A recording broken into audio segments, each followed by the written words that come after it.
Record. All right, so we're going to kick off today's lecture pretty much where you guys left off last time. If you are watching the recording or following along on your own, this is going to be at the end of day 4 branch of the Django Pokemon repo. So at this point, we've done a couple of things. Also, I've just gone ahead and set up my virtual environment real quick in the background. But we have our Pokedex project at the highest level, which now has a Pokemon app and a Move app built under it. So in our Move app, we have a class called a model called Move, which has a name and accuracy and some other variables. We've got like a stringification function. We've got a couple other things. We've got a cleaning function. It's got a couple of tests and it's got a validator.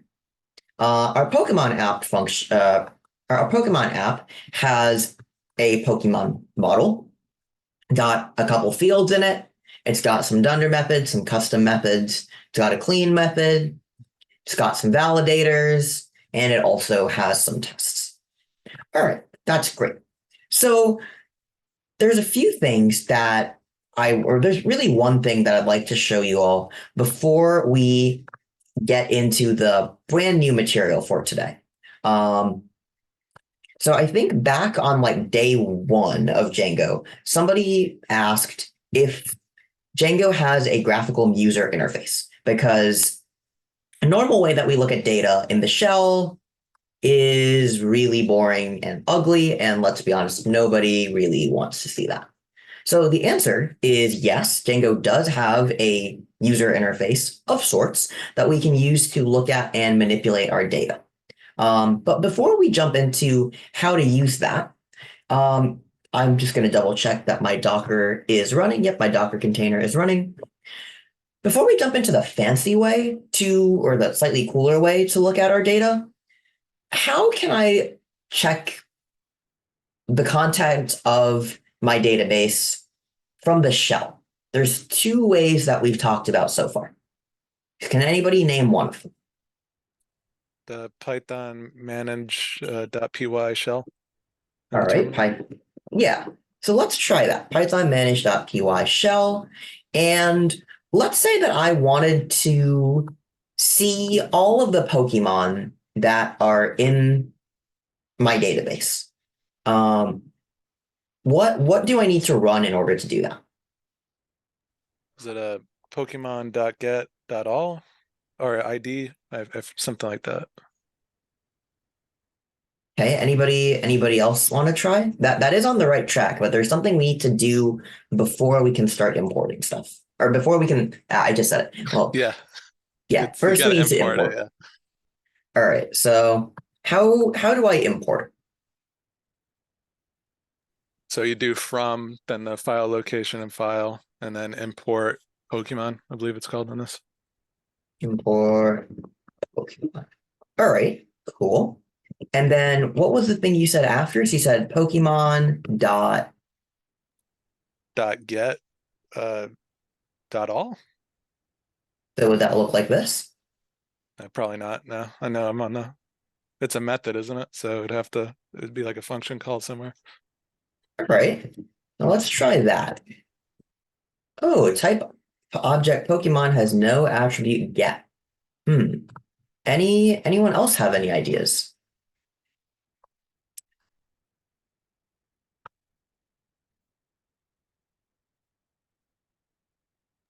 So you have to create an object.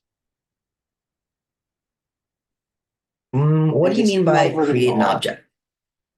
I was thinking if we were just going to get information on one, create one. Nope. So all we want to do right now is get all of the Pokemon, just like print them out. Oh, it's Pokemon.objects.all. Perfect. Yep. So Pokemon.objects.all. And do I just do this or do I have to add parentheses somewhere? The parentheses after all. Yep. So all is the method. All right, cool. So yeah, we now print out a query set, and we see here that we have a Pokemon, is Pikachu, and says Pikachu has been captured. Now, why does it say Pikachu has been captured? Instead of just like generic Pokemon query set.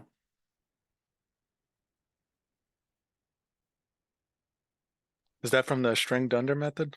Yep, it's entirely because of the dunder method. That's all. So if this dunder method was not there, it would just print out generic query set.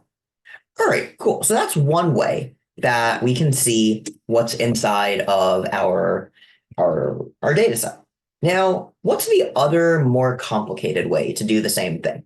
We're not going to go through the command because I know you guys already know how to do that and I don't want to type it out. But what's the other way that we've learned that we can see what's inside of our data set?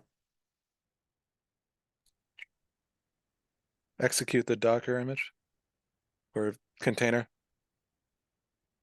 Well, I'm already in the Docker container because that's the only way that I can get all of this stuff running. So that's close. Anyone else want to try? This is even more element. Like, just take a step back from Django and Docker. Think about what our data set is. Where does it live? How do we access it? Why are we using Django?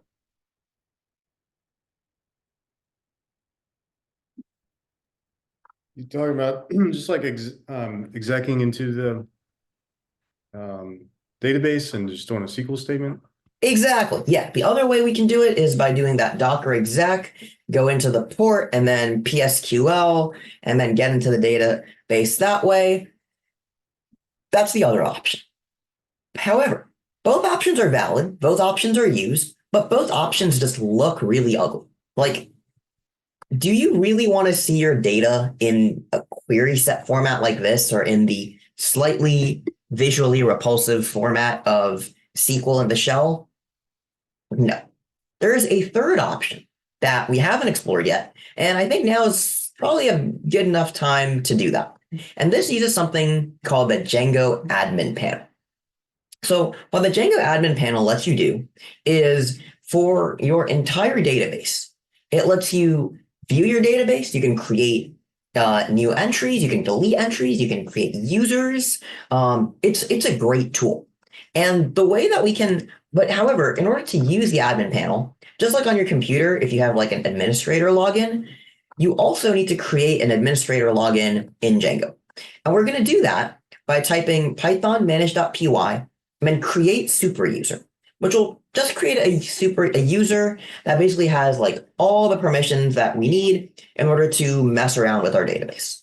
This is not a user for your computer. This is a user that Django stores internally in order to let you have access to your database. All right, so I'm just going to say username is test, password is test.com, or email is test@test.com, and the password is test. And we're just going to bypass the validation anyway. So what this does is it creates a super user that lets you have full access to the database and read and write and edit writes to your database. So once we've created our super user, we don't have access to the GUI right away. In order to get that, we need to run the server. So that's something that we're going to use a little bit later as well. But the way that we do this is saying python manage.py run server. And all right, that all works. We'll go here. And this does not look like a GUI at all because we haven't gotten to the GUI yet. That's like a click away. However, when you run your server, you're going to do this on localhost 8000. It generally is where Django runs. If you see this page, that means your server is up and running and your Django app is up and running. Now, the way that we go to the admin panel is, well, it says it right here. You go to localhost 8000/admin. This leads you to a page called Django administration. I'm going to stay in dark mode because it's way cooler. And these are all of the past super users that I've set up because I've done this way too many times before. But for you guys, you shouldn't see anything in your username field. I'm just going to put in test, and the password is also test. And I'm sure that TEST is a really insecure password, so it's found in data breach. Okay, so this is the GUI that we can use to play with our Django database. So the first thing that I want to do here real quick is I'm just going to go into my Postgres. Here, we're just going to do a /d, and we're just going to do select star from Pokemon app Pokemon. So we only have one Pokemon inside of our table right now, according to SQL. Let's see if that's the case in our admin panel. So we can click Pokemon. We see here we have one row that says Pikachu has been captured, and we have all these characteristics inside. Okay, great. So let's go back to our Pokemon, and let's go ahead and click this Add Pokemon button, and let's see what happens. So let's add in, all right, looks like I've already added Bulbasaur before. We'll give it level 1. We'll say it has a bulb and is a star, and we'll give it 1 move, and we'll save that. Needs to have a value for field ID before this relationship can be used. Okay, well, we'll forget about that for now. So we'll say level 1 and no moves. Okay, now it looks like if this is designed to glitch out. Let's go to moves and add in a move. That's probably a little bit easier. Let's say this is called Super Punch. We have a bunch of like different things that we can play with for these statistics. And so let's do that. Okay, cool. So it now looks like we have 2 moves in our moves table in the admin panel. So let's see if that's actually the case in here. So and we're going to do this from move app move. And look at that. We now have 2 moves in our move app. We have Ka-Chow and Super Punch. Keep in mind, the Super Punch thing did not exist before I just added it. So this is how you can use the Django admin panel to very quickly, number 1, see what's in your database. Number 2, modify what's in your database. Let's look at our Pokemon real quick. So again, we have one Pokemon here whose name is Pikachu. It has an encounter date, and it has a description that's unknown. We're going to say that Pikachu exists and is fluffy. So we're going to just edit this, and we're going to save it. And all right, here, let's do that. So it just says here the Pokemon was changed successfully. If we go and I rerun select star from Pokemon app Pokemon, we see here that Pikachu's description has been updated. So very brief digression, but if you want to have a nicer way to see what's inside of your Django databases, what's inside your SQL database, and you don't want to, run through something that looks like this, use the admin panel. It is extremely helpful. And honestly, that's if I'm testing something for Django pre-production or just with a sample database, I'll usually do a lot of my database creation and testing just straight up in the admin panel because it's really nice and simple for dealing with small data sets. Alrighty, so that's the Django admin panel. I'm going to go ahead and stop running my server real quick. Are there any questions about that before we jump into the brand new material for today?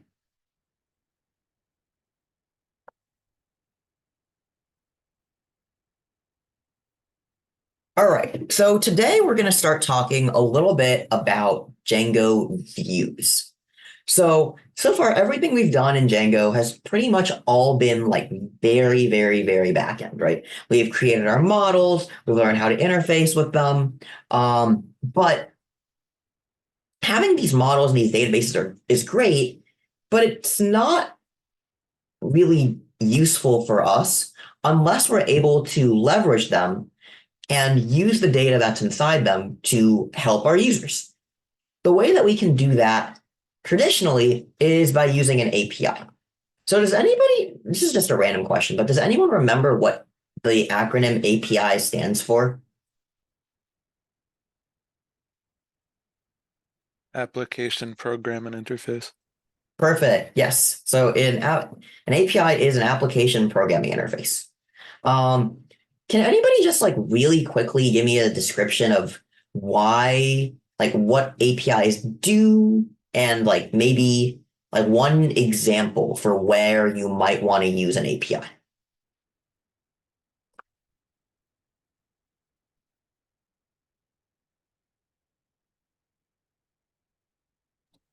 Using it to communicate with the front end and back end. Okay. Yeah. That's Or a send use data case. back and front. Yeah. Perfect. Yeah. So APIs are basically really, really good data transmission tools, right? If you want to think about like the APIs that you guys have used in the full stack part and in the databases part of the course, right?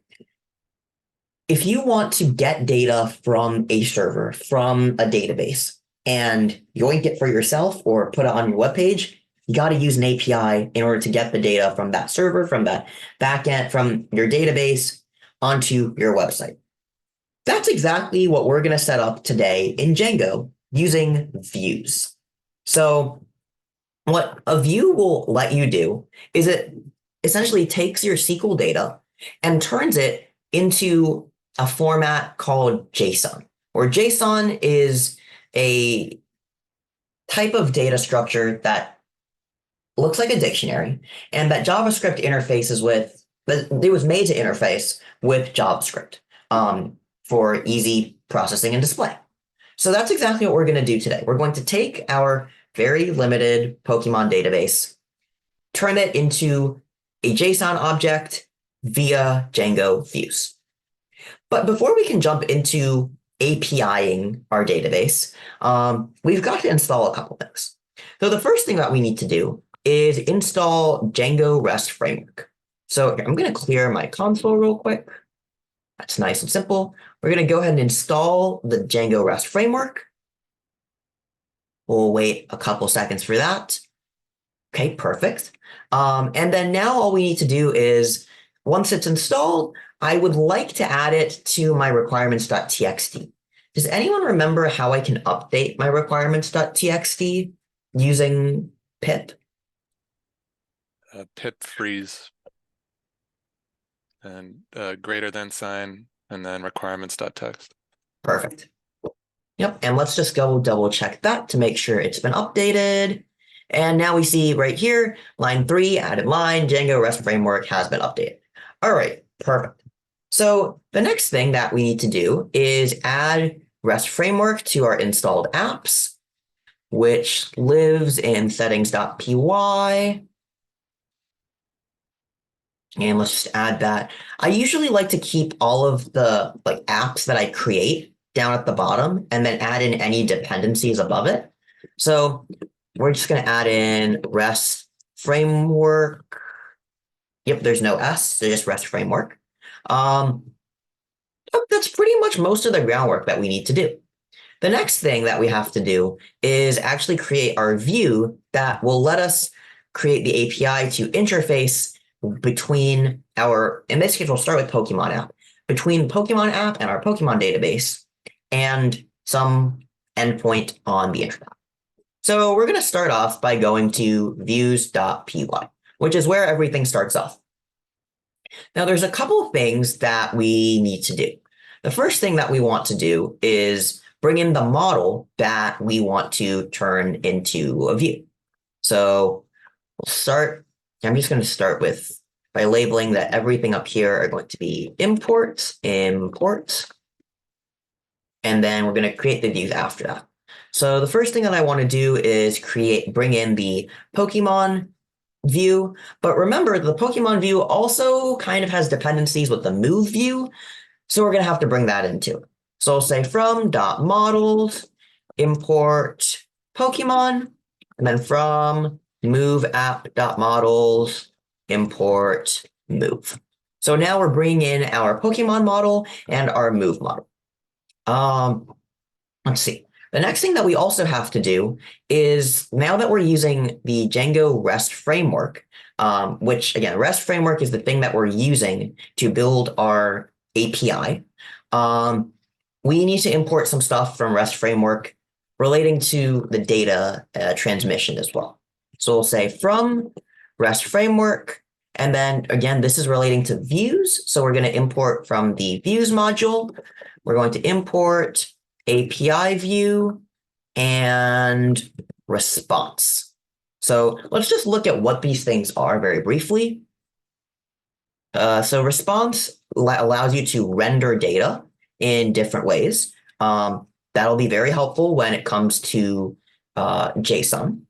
And then we also are going to be importing the class called API view, which, believe it or not, relates to APIs and returning data using them. The other thing that we'll have to do is, because we're using our JSON format, we're going to need to import, here, we'll just import that up here. Import JSON. Yep. And the last thing I think that we'll need to import are serializers. So have you guys dealt with Django serializers before?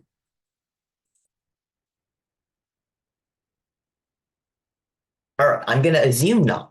So serializing is something that I think we'll get into a little bit more later this week or next. But what serializing lets you do is it lets you change the representation of your Django models. So here, let me go import serialize first, so we don't get that error. So let's go. Oh, I cleared the console. Let's just go into the shell real quick, and let's just import Pokemon and print it. So right now, the data type, or let me ask you guys, what is the data type of our Pokemon objects, or of a query that we run in the Django shell? Matt H, any ideas?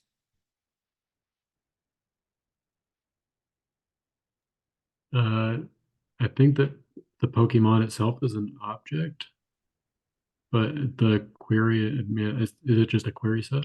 I don't know Yeah, what that is. yeah, it's a query set. Even if we were to return a singular Pokemon object, like we could do like print Pokemon.objects.get, then we would have to do like ID equals 1, or okay, let's change that to 2. Yeah, even if we change it to something with Pokemon ID equals 2, sure, it's going to return Pikachu has been captured, but that's because of our stringification method, right? If I were to get the type of this, we go back up to here, we get a query set. What is a query set? It's not something that's human readable or even JavaScript readable, that's for sure. So what serialize lets us do is it converts a query set to basically a string. Then with JSON, what JSON lets us do is string goes to JSON, which is interpretable by JavaScript, etc.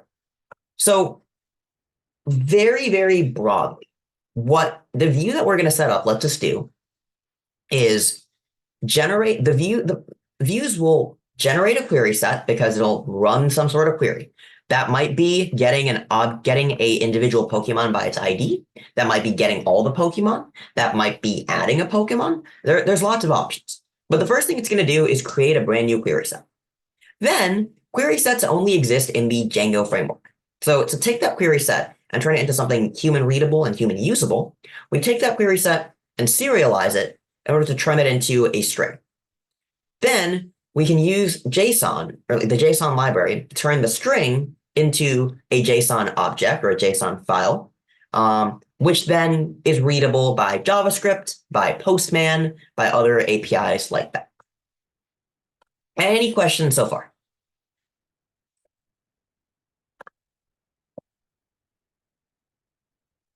Okay, perfect. So let's go ahead and start talking about how we create views. So the first thing that we need to do is give our views a name and also figure out what, okay. Why did that just happen? Okay. My computer deciding to glitch out just a little bit. You guys can still hear me okay though, right? Okay, cool. Yeah, apparently Postman is deciding to not play well with my laptop for some reason. So, and it keeps opening up. Okay, this is getting very annoying. There we go. Okay, finally. So yeah, let me exit out of the shell first because we don't need the shell. The first thing that we need to do is actually create our view. So just like models, which is, where's the models? Models. Models are a class, right? Models are a class. Views in Django are also classes, or more specifically, we call these views class-based views, or sometimes you'll see the acronym CBV. So we're going to create a brand new class. You're going to create an individual view for basically every type of query that we're going to run. So we could call this one class. We could say like all Pokemon view. And this is going to inherit from API view dot. Actually, wait, does it inherit from? No, actually, sorry. It just inherits from plain old API view. So again, you can call this view whatever you want. I usually, whenever I name a view, I like to have view written at the end because, again, Django is all class-based. You're going to start seeing classes for your validators, for your tests, for your models, for your views. If you don't differentiate between what your views are versus your models versus your tests versus your validators in the name of the class or view, you can get really confused. So my personal recommendation, if you have a view, make it obvious to yourself that it is a view and not just a random class.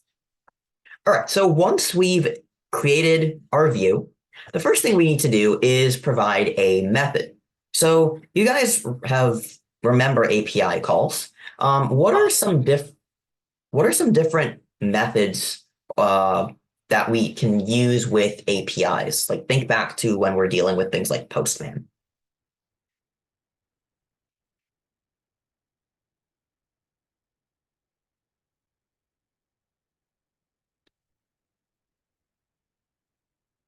You do like a get request, Yep, GET requests. What are some others? post. Yeah, okay. Let's get some other voices in here too. So we heard GET, post, what else? Delete. Okay. Yeah, I mean, yeah, that's pretty much about it. I mean, there are others like there's set, there's put. I think there's also push. There's a bunch of options, but every single one of those options that you guys just named is something that can go into a view. So for today, we're going to start relatively, or not relatively simply, but slightly simply, by creating just a simple get view for all our Pokemon. So functionally, this is going to do the same thing as select star from Pokemon app Pokemon semicolon or Pokemon.objects.all. Functionally, same thing. The difference is we're going to export it to something that an API endpoint that can be called. Now, the first thing that we're going to do is we're going to define a function called get, and it's going to, here, let's just do pass inside for now. This is going to be our get method. And it's going to take in two things. Number one is going to be self, because it's still a class method. And it's going to take in a request. So the request is whatever, some requests will have parameters. They might have, for example, if you have a get request that takes in like a specific ID, that the ID might be inside your request, or something like that. But in general, for any view related method, it's always going to take in self and request at a bare minimum. All right. So the first thing that we want to do is get. So let's break down what our get method will do. So number one, the first thing we need to do is retrieve all Pokemon objects. And we already heard before that this is going to be as a query set. as query set, then we can't deal with a query set.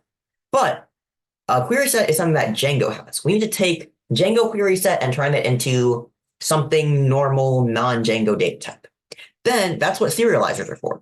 So we can use Django serializers or serializer to convert query set to string, but we can't really do anything with a string either. So we use JSON to convert string to JSON, and then return response as JSON. So what exactly is this saying? Well, we go up in our console. What we're doing is we're taking this query set that gives Pikachu out, taking the query set, turning it into a string, taking the string and turning it into JSON, and then returning Pikachu as a JSON file format, or as a JSON format, which will be comma separated values.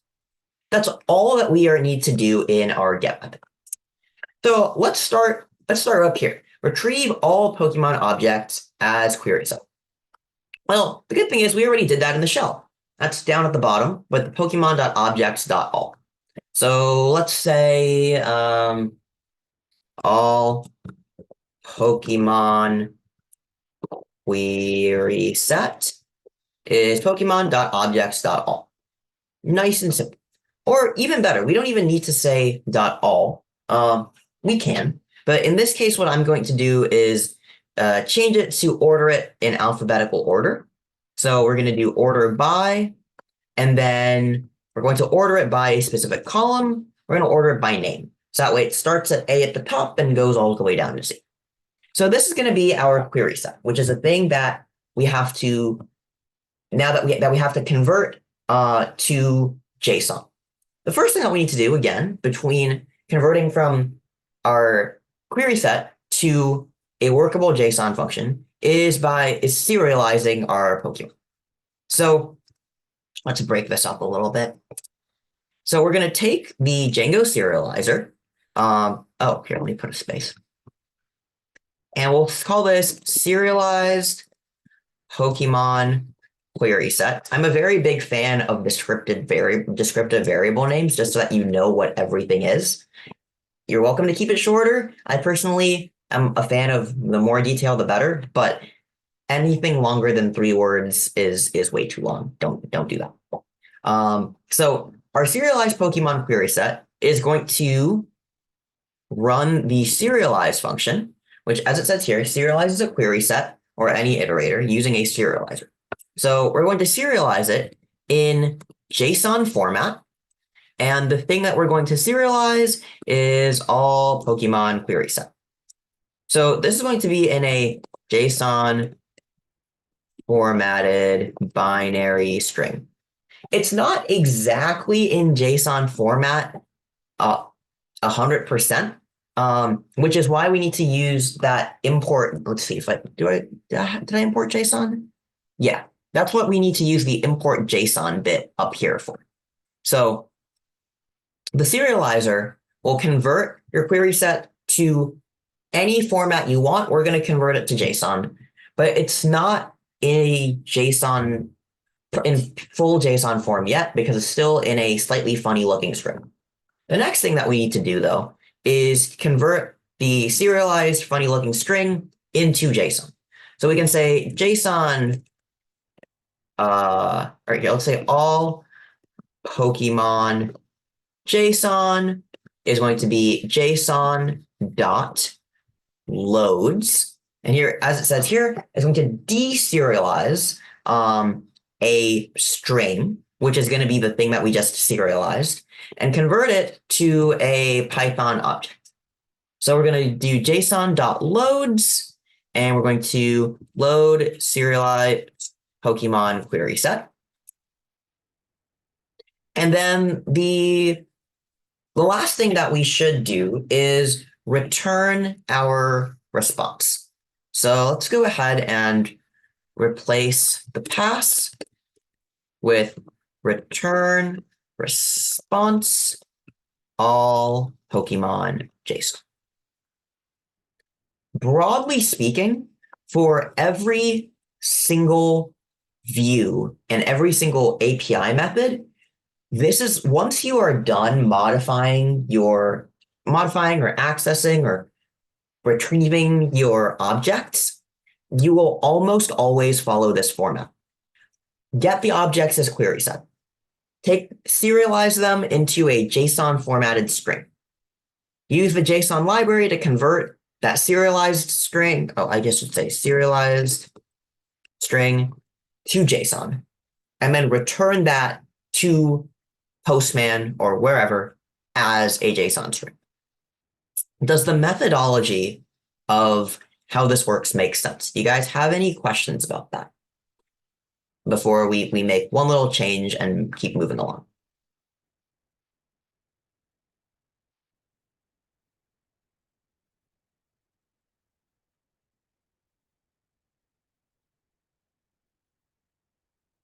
Okay, perfect. So there's one little change that actually, let's just keep it like this for now. Yeah, we'll make more changes as we go. But I think let's keep it here and let's just see what happens. Because again, this is the basic format. This is functionally, if you have get methods, if you have set methods, if you have put methods, almost always you're going to basically have this format in there. So our view is now created. However, we don't have a way to actually access our API endpoint right now, which is something that we're going to need to add. We can do that by going to the urls.py. What is urls.py, you ask? Well, it says it right here. It creates a list of URLs that connect links or URLs to your API to the views that we just established. So the first thing that we're going to need to do is import. Let's see. So we've already got admin and we've got path. Oh, we should also import include.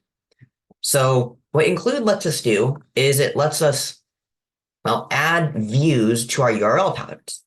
So take a look here. It says URL patterns. The first one is going to be admin. Now, this is exactly the thing that we just played around with at the start of today's class, the admin panel. How do we access the admin panel? It's localhost 8000 and then /admin. Now, keep this in mind because we're going to do something very similar in just a second. Now, I'm going to add in a brand new path, and we're going to call this, let's do API. And then this is the first version of the API, so we'll say v1, and then the thing that we're doing that's called Pokemon. And then this is going to link to a response type, so we're going to include, let's see, what is it called? Pokemon app dot dot views. There we go. Oh, wait. Whoops, no, sorry, meant .urls. So the first thing that we're doing, now, yes, I know we don't have a URLs file in Pokemon app yet. That will happen. But based off of what we just did, what I just mentioned for the first part, what address or link or URL do you think that this path will go to? Based on what it did for admin.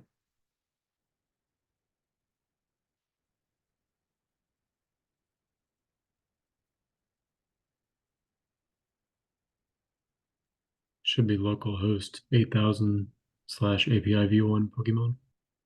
Yeah, so it would be / and then all of this. Oh, also one more thing. Make sure that you're including slashes at the end of your views. The reason for that will become important in just, actually here, let me say it now. So let's see. Yeah, we can't go to admin site URLs. That is not easily accessible. But what URLs lets you do is it essentially lets you layer like URLs on top of each other. So when we go into our Pokemon app, which I'm going to do now, and we'll just create a urls.py. It's going to have basically the same format as the one in Pokedex project. However, by including the URLs in Pokemon app, we're basically just sticking a bunch of new stuff on the end. So here, I'm just going to copy this urls.py over here. We'll just delete most of that. We'll keep this and we'll delete this. And we'll just keep the path for now. What I'd like to mention is, let's say that here we have our path. Let's call it like all Pokemon. So, and this has, we'll just call it stuff. That stuff will be replaced. Trust me, I can see that it's showing an error. The path that we now have is, recall that urls.py in our project, which remember, the project is the highest level thing, has localhost 8000 / the path. But we're also including these URLs from our Pokemon app. So now the path that we're accessing, if we're going to all Pokemon, is going to be the full path from our Pokédex project. And then adding on to that is whatever new path we have established, which is all Pokemon.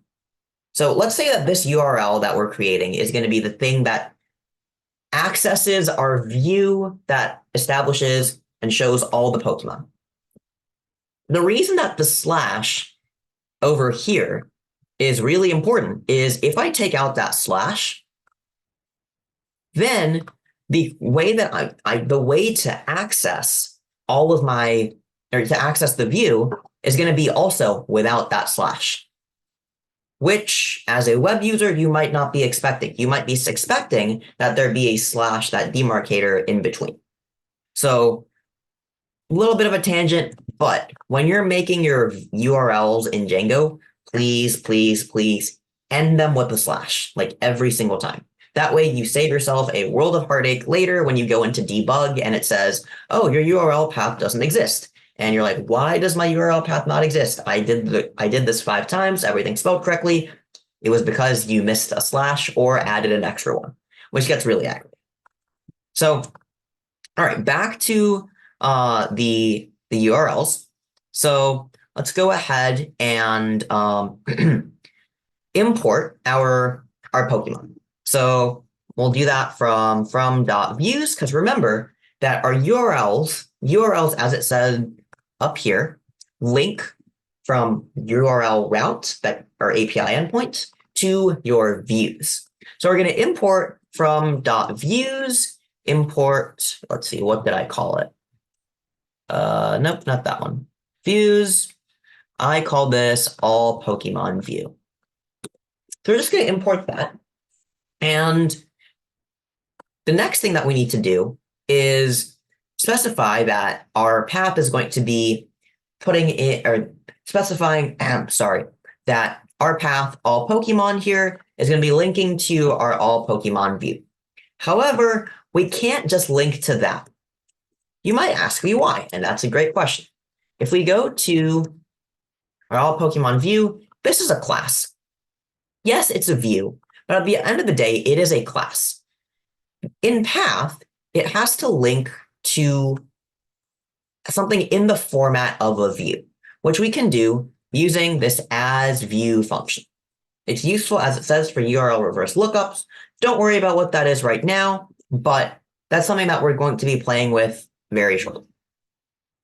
Okay, so one thing I'm going to do is I'm just going to add in the name of my path very quickly. So we'll do comma, name, and we'll just say that this is all Pokemon. And save that. Okay, that should be pretty good. So we did not mess around with our models. We only changed things in our views and our URLs. To be on the safe side, I will go ahead and really quickly just run my make migrations. There's no changes, which is what I expected. So I don't have to migrate anything. And the last thing I'm going to do is spin up my server. All right, perfect. I don't get any errors. Okay, so first off, are there any questions for how we got to this point? For creating the views, creating the URLs that link to them? Any questions about that?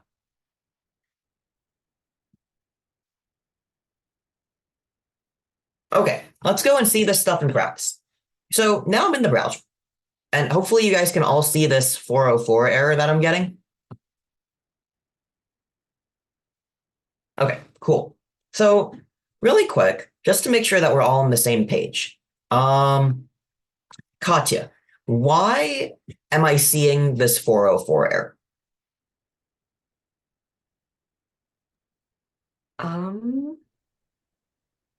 My first thought was changing the URL to localhost, but I'm not sure that would be the case.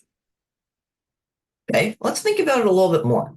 So what is Django on the page? What is Django's rationale for giving me this 404 error?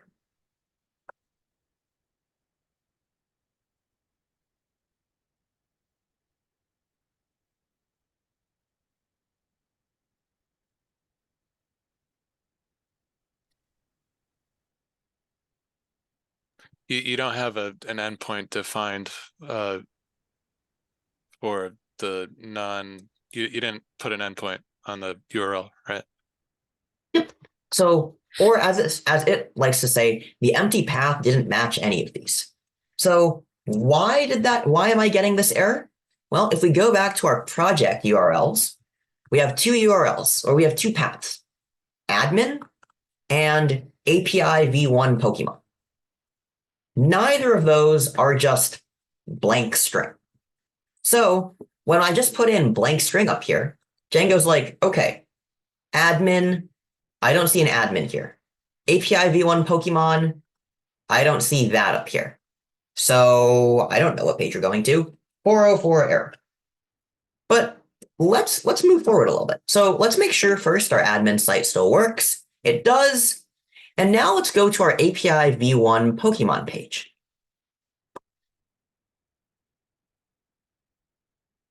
All right, so now I do get an error. So why am I getting the error this time?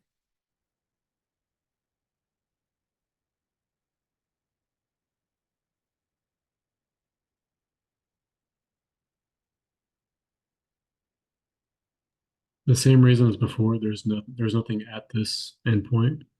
Yep, there's nothing at this endpoint, right? So there's two options. Either one, we go back to just admin, or two, we do API v1 Pokemon and then slash all Pokemon. Whoa, we are not getting a 404 error anymore. This is awesome. What are we getting? Let's see. Who have I not heard from today? Sandy, if you're there, I don't think I've heard from you this evening. Could you describe what is on our screen right now? It's a API request, so you're getting a JSON object. Exactly. So what Django is giving us, again, which is what we expected, but still, I think it's always cool to see when it works and when Django works. We're getting the response from our API that we created at this URL using our views of whatever we requested, which in our case was, hey, we want to see every single Pokemon, which we sure are seeing that here.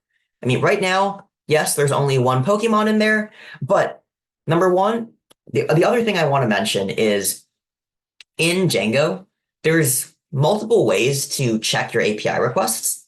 The easy option, which is personally what I like to do when testing because it looks pretty, is just put the URL in your browser, and Django, being Django, when you're using the REST framework, gives you the output in a nice, relatively nicely formatted web page. I mean, come on, this doesn't look like Times New Roman 12-point font. It actually looks pretty decent. It's legible. I really like using that. The other option is we can go into Postman and do a GET request from the exact same endpoint. So let me just send that, send request, and if we look in the body, we get the same thing. We get JSON back, which is number one, good. That's what we expect. It's correctly formatted. Number two is we get data about what is in it. So this is one of the Pokemon, or the only Pokemon that exists there. We have a model, which says it's a Pokemon. It's got a primary key of 2, and it's got a bunch of fields. We know it's a Pikachu with level 40 and all of this other stuff. So in conclusion, if you want to use an API to get data from Django, this is how you do it. You set up your models. After you set up your models and you populate your databases a little bit, you create a view that takes a query set, turns it into a string, turns the string into JSON, and returns the JSON. Then you use URLs to link your views to a API endpoint, and then you can access it. And that's about it. It's great. So as you see here, you can access it as regular JSON using this dropdown, or as a request for an API. I personally I really like how Django REST framework makes this specific website. There is one little problem though, or not problem, it's okay, but one thing I'd like to change. Name is written out in full, levels in full, date encounters in full, descriptions in full, moves is 2. Now, does 2 look like a valid move to the ordinary person who is reading this Django website? No. Does 2 look like a move? No. So let me ask you, the class, what is this 2 referring to? And how might I be able to deconstruct that 2 into an actual move that is related to Pikachu? Is it the count of the moves you gave him? So he has 2 separate moves? Maybe. Let's hear some other voices. What are other people thinking? I think it's the ID of the move that he has. Possible. Anybody know a way that we can check that? Or to check whose answer is correct without Googling it?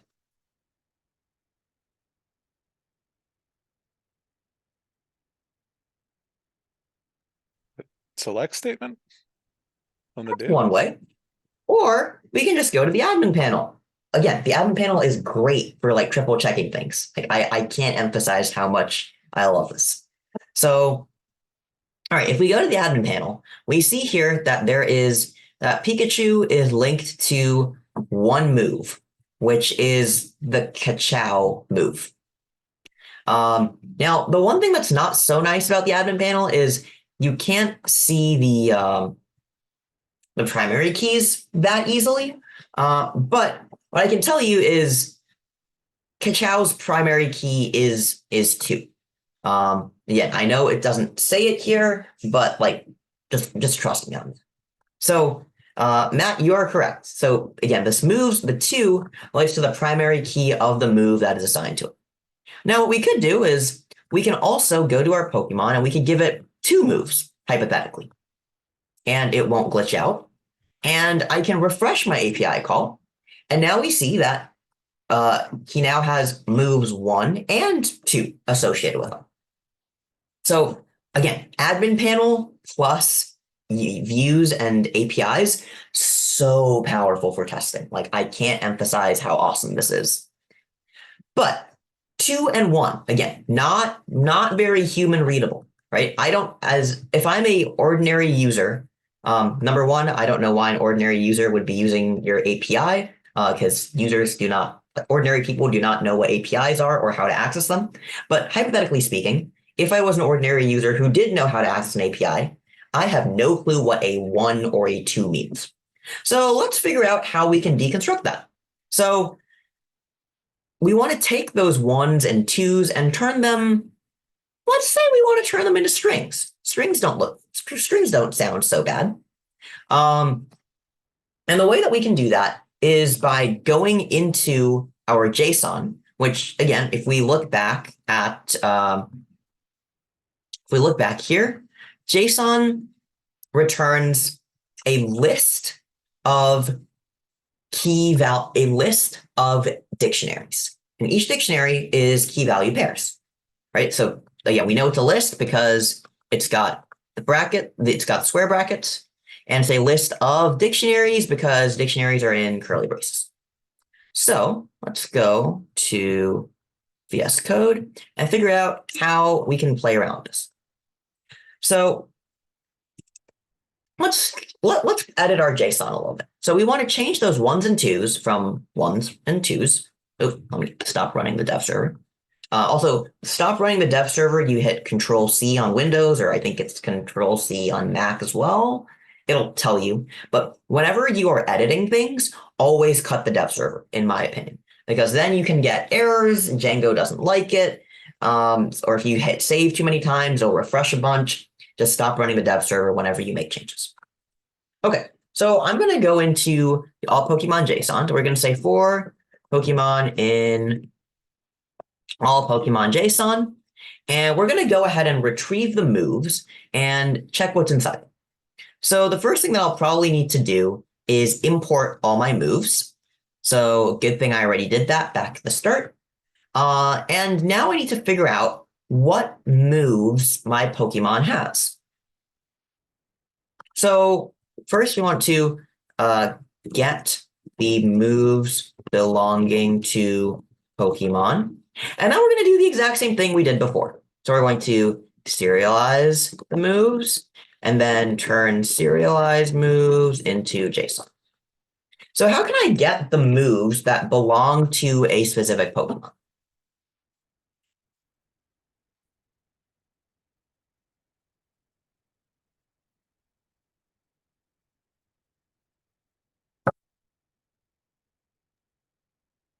Get a dot notation to access the different keys. I What don't do know you what mean by that? Pokemon. I don't know what Pokemon looks like in the for loop, so I would print the Pokemon to see what it looks like and then find out. Here, how about I show you? So that is actually a good point. So this inside here is what Pokemon inside of that for loop looks like. So it's a dictionary with these are the keys and these are the values. So it would be a Pokemon dot fields or brackets fields and then dot moves, Okay, so or the opposite, one or the other. okay, both. but so what would that give us? The moves data or values. Okay, but would that give us the actual moves themselves, or would it just give us the IDs? Oh, just IDs. Yeah, Hmm. you're right. I see what you're saying. Okay. No, but you're very much on the right track, Vincent. So thank you for sharing that. I mean, that is close to what we're doing, but not. It's close to it, but not exactly. So anyone have ideas for how we can get the move objects, or how we can get move objects in general?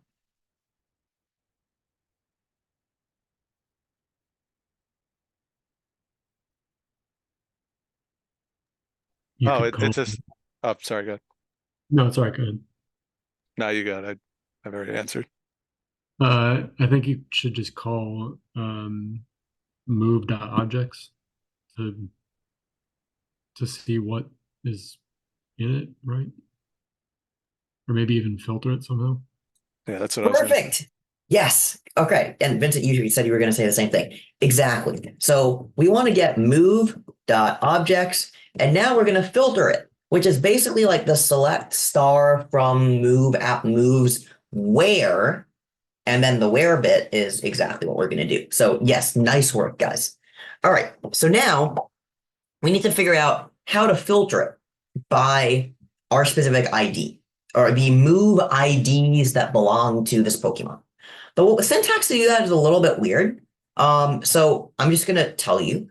So it's going to be ID underscore in, and then you're going to specify where, all right, in, and then it'll be Pokemon, and then fields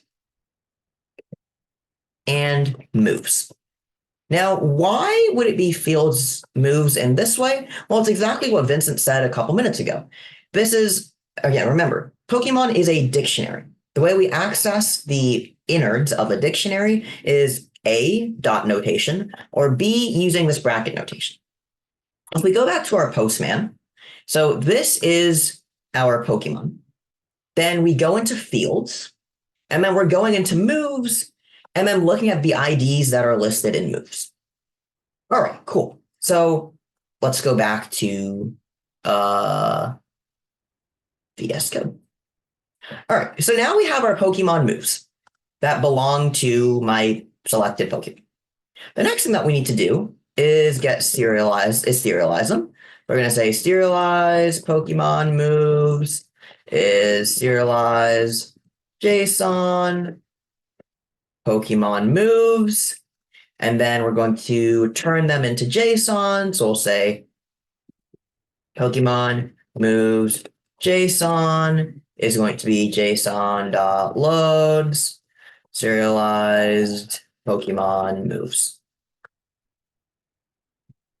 All right, so the last thing that we want to do, though, is replace, remember, the entire reason that we're doing this is to replace that ugly 1 and 2 with our JSON. So let's just add in one thing here. We'll say replace integers, or replace, let's see, move keys in JSON with moves JSON, or in Pokemon JSON. So essentially, this thing that lives at Pokemon fields moves, I want to replace this with this guy.